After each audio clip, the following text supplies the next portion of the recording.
Hello to the human race, to young and old. I have discovered, not many other people share the same view, that a tree is a conduit. Interesting enough, it's got a connection to the earth, Mother Earth if you like to call it, and to the sky. And why not using a practical ritual? And in this ritual, we're visualizing with our imagination a other reality. And as we embrace the tree, we can embrace it like this, and we can use a string of sounds.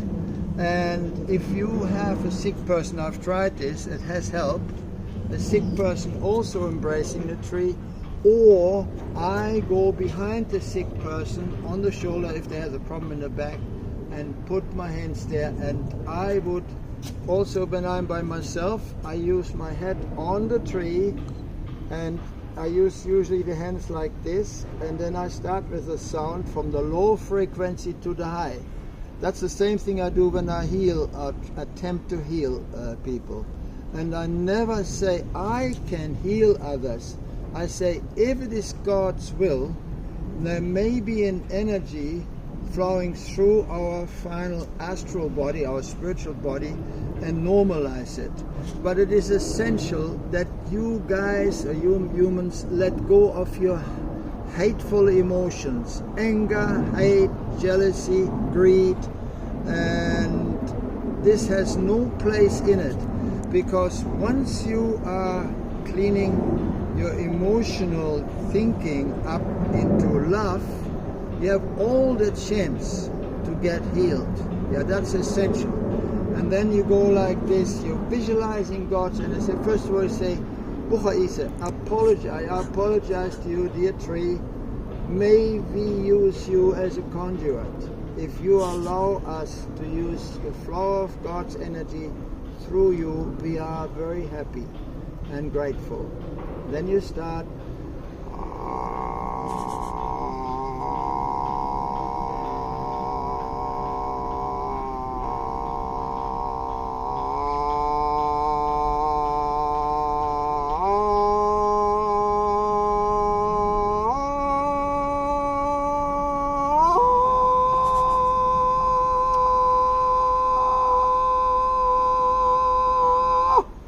And you do that reverse from the high to low.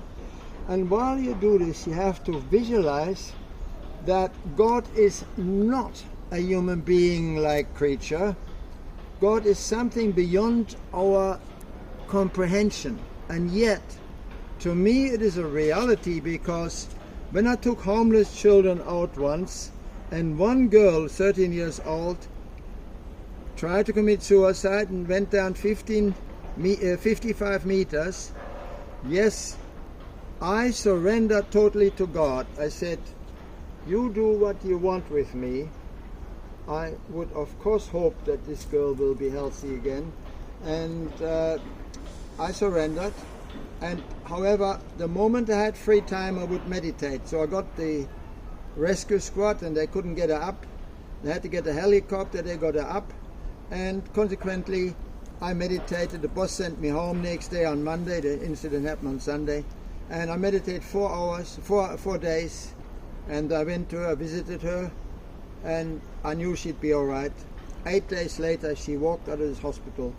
And the Americans made a movie out of it. It's impossible. And all I did, I humbled myself and at the same time visualized an energy through it. Now I have discovered rituals have their place. Why not using a tree as a conduit?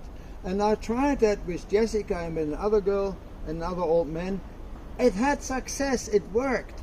And therefore I advise you also respect nature by first of all apologizing to this tree that we're using it, then asking permission also.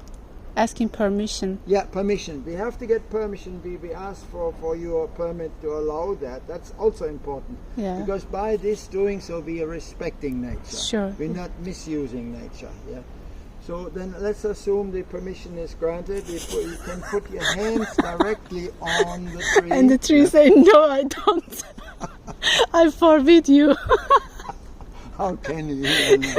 Okay, so now when you do this, if you're alone and you want to strengthen your energy, you just do this, do your ritual, and be humble to God and say, God, if it is your will, please let my body be strengthened and let me get through the day in a better way.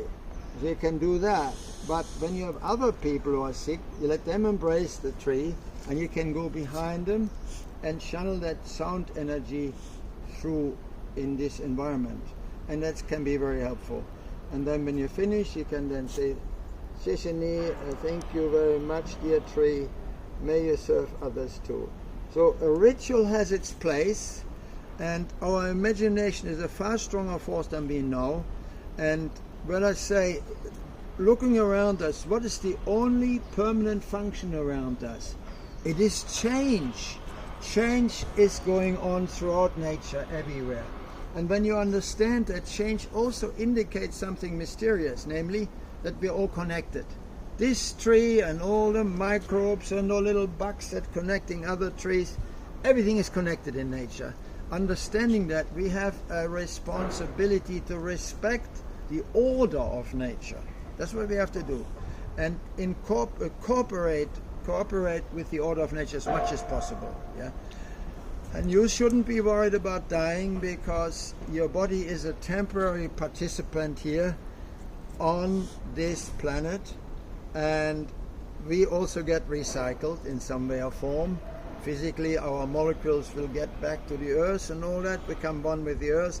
The spirit, however, has actually a continuation. And we know from psychic research, or from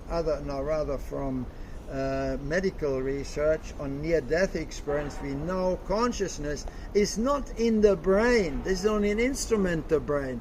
It can dwell outside, thousands of kilometers if necessary, in a brief spot of a second.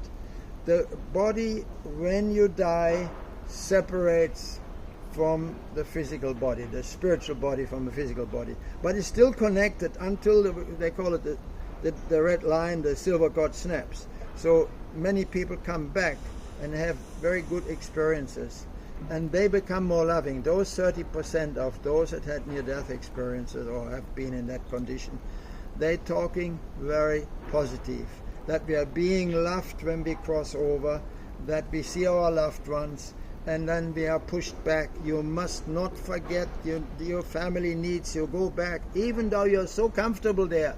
Don't fall for the comfort. You got to go back and do your duty. So that's what happened to us. So let's respect nature.